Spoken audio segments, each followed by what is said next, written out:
My next strategy was number 27, which was guided reading.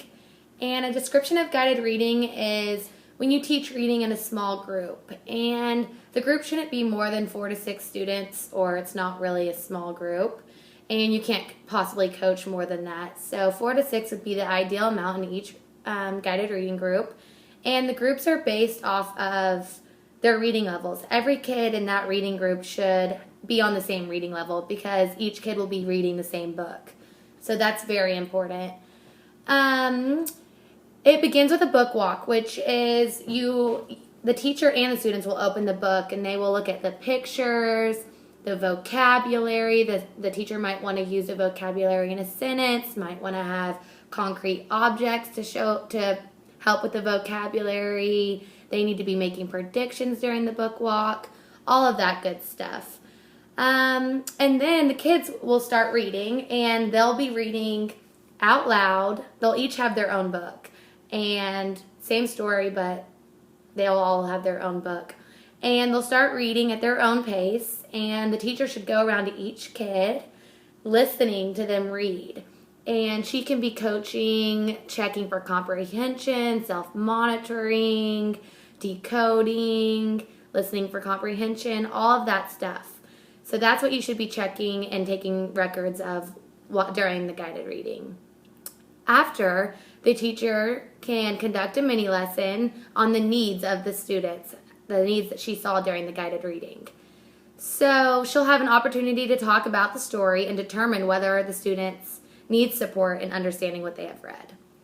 Step by step, first you start by grouping the students. So again, that's 4 to 6 students, all on the same reading level. Then begin the process, which is the book walk. Just going through, making predictions, looking at the illustrations, going over the vocab, and building, a very important thing is building background knowledge. If they have a connection to the book, they're going to be more interested.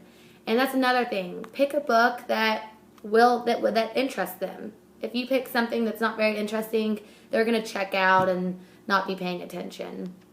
And then begin the read aloud. And again, the kids aren't all reading together at the same time. They're reading individually at their own pace, and you're going to each student coaching them.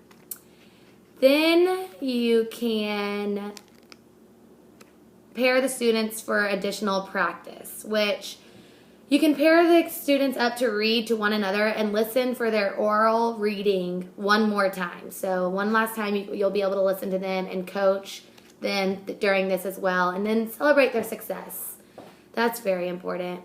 And then you can teach a mini lesson. If you have time, that's a main thing. Teach a mini lesson based on the student's needs. So introduce the mini lesson based on what you saw each individual needed more help on. The purpose of a guided reading is really to focus on the vocabulary development, individual instruction, and opportunities for verbal interaction, which is very important, especially for young kids. It helps every young reader with vocabulary and self-monitoring, self-correction, better fluency and comprehension. It's a very good reading strategy that I think every student needs.